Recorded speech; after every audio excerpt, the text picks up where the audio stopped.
Welcome to my journey of becoming a mountain man. This journey is on buckskins. Before the mountain man, there was the long hunter.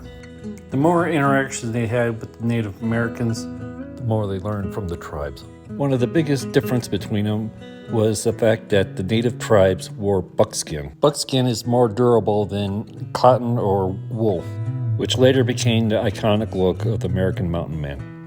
As their clothing became more worn and tattered, they started switching out for the more durable buckskin. In this environment, you want something that's durable and can handle the punishment. The Native Americans didn't have a thread like that you would get at any fabric store.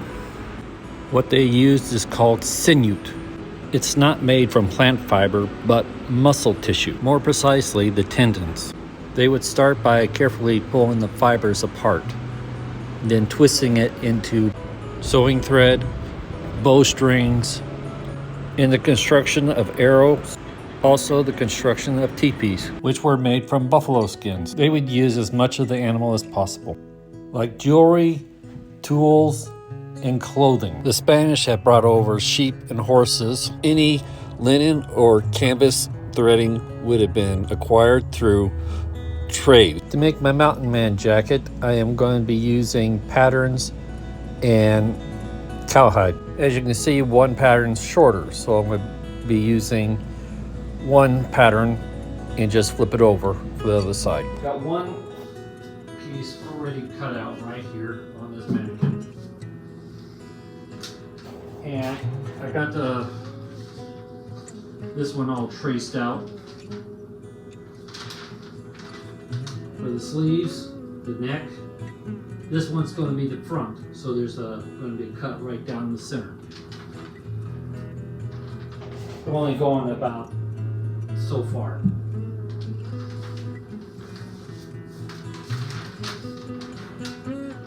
First, I gotta do it, make it inside out, and then turn it right side out.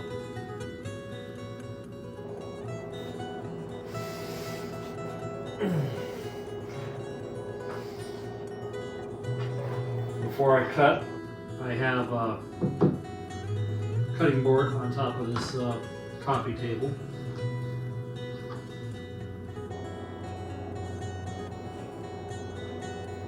Okay.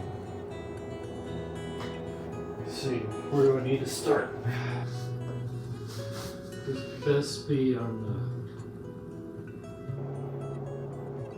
the rear edge. I'm going for the widest length because I'm not sure sizing.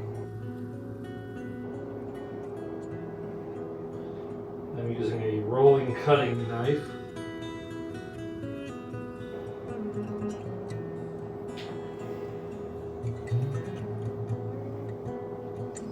As you can see, it cuts.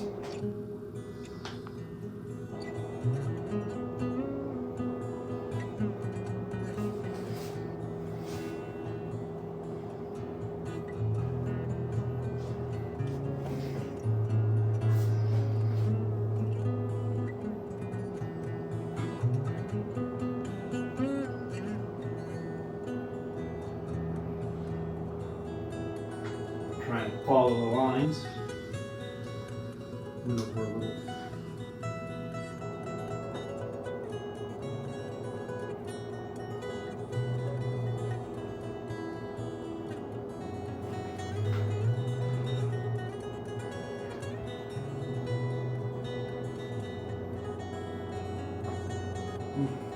You gotta be careful. As you can see, this is cutting pretty dang good.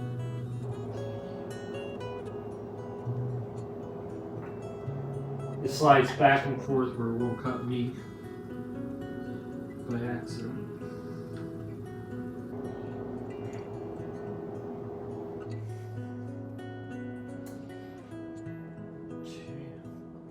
I gotta sew up here and here, down here. But I'm just going to sew up here, try it on to see how this fits right here. So I might need to trim it a bit. See the flap, that'll be where ties.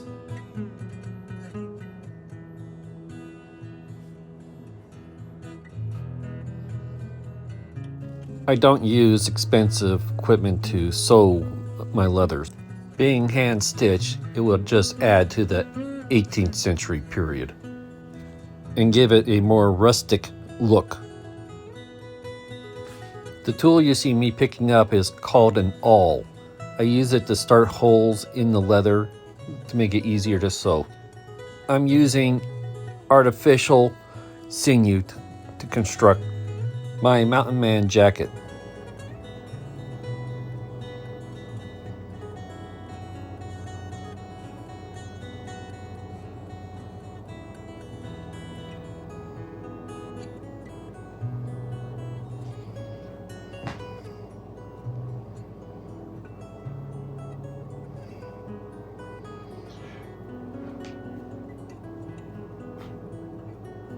If you're wondering about that, yeah, I'm a bachelor. There are two types of awls, the punch type and the sewing type. As you can see, I got the top stitched up pretty good. And I think I got it at the right width. Didn't trim anything off the patterns because I wasn't sure. I thought it was start large and work small if I had to. So